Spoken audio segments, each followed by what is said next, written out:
Salut les gars et bienvenue dans cette nouvelle vidéo. Alors aujourd'hui je vous guide à travers le processus de personnalisation de votre bureau en vous montrant comment changer le fond d'écran, ajouter des widgets, des icônes et organiser les fichiers et les dossiers. Et tout cela afin de rendre votre bureau plus efficace et agréable à utiliser. Voici alors 6 étapes à suivre pour personnaliser votre bureau.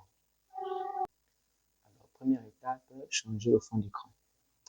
Alors, si vous trouvez que le fond d'écran de votre ordinateur ou le fond d'écran de votre PC a déjà mis longtemps et vous êtes fatigué de le revoir à chaque jour, vous pouvez opter pour la solution de le changer. Alors pour cela, cliquez avec le bouton droit de la souris sur le bureau et sélectionnez personnaliser.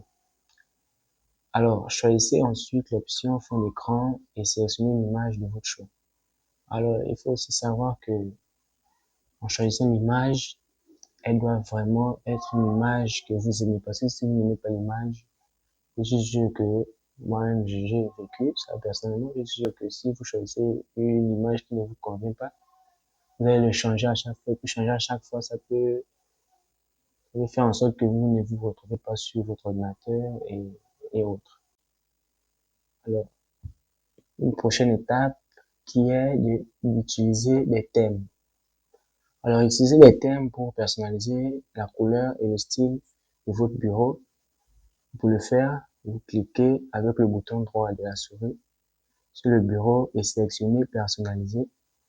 Choisissez ensuite l'option couleur et sélectionnez un thème. Alors, vous avez différentes couleurs. Vous avez le bleu, le rouge. Vous choisissez en fait la couleur que vous ressemble le mieux et qui peut facilement attirer votre attention parce que il est bon d'avoir des couleurs vives qui peuvent attirer notre attention pour nous permettre d'utiliser constamment la machine ou qui nous permet d'être agréable avec notre ordinateur.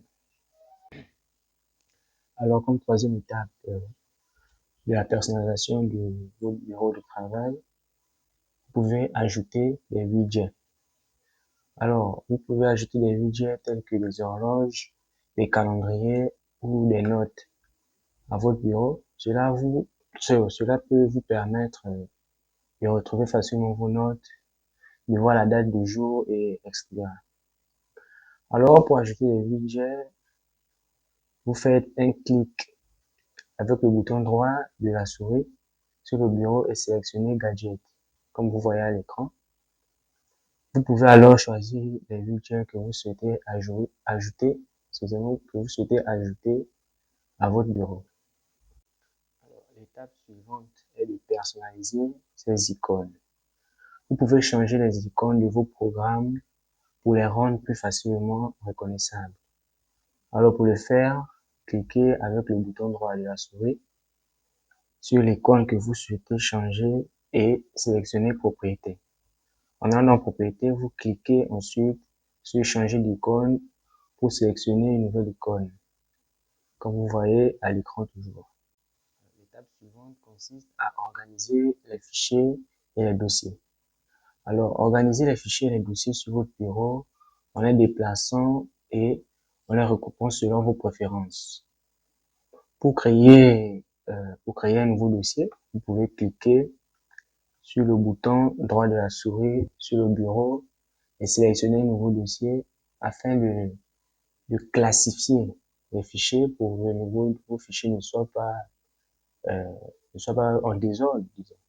Sur le bureau, vous pouvez classifier vos fichiers et les regrouper dans différents dossiers. Alors, comme sixième étape et dernière étape, vous pouvez changer la taille des icônes. Alors, vous pouvez également changer la taille des icônes sur votre bureau en cliquant avec le bouton droit de la souris sur le bureau et en sélectionnant affichage. Alors, en sélectionnant affichage, choisissez ensuite la taille de l'icône que vous préférez, soit des grandes icônes, soit des petites icônes, ou soit des moyennes icônes. Personnalisez votre bureau de manière à le rendre plus efficace et agréable à utiliser. N'oubliez pas de sauvegarder vos modifications et de les ajouter en fonction de vos besoins et de vos préférences. Merci d'avoir regardé la vidéo jusqu'à la fin. N'oubliez pas de vous abonner, de liker, de partager et de me laisser vos avis en commentaire. Activez la cloche de notification pour ne pas rater les prochains tutos et on se dit à la prochaine pour une nouvelle vidéo. Si vous cherchez à bloquer les publicités de tous les sites, je vous invite à regarder cette vidéo-là.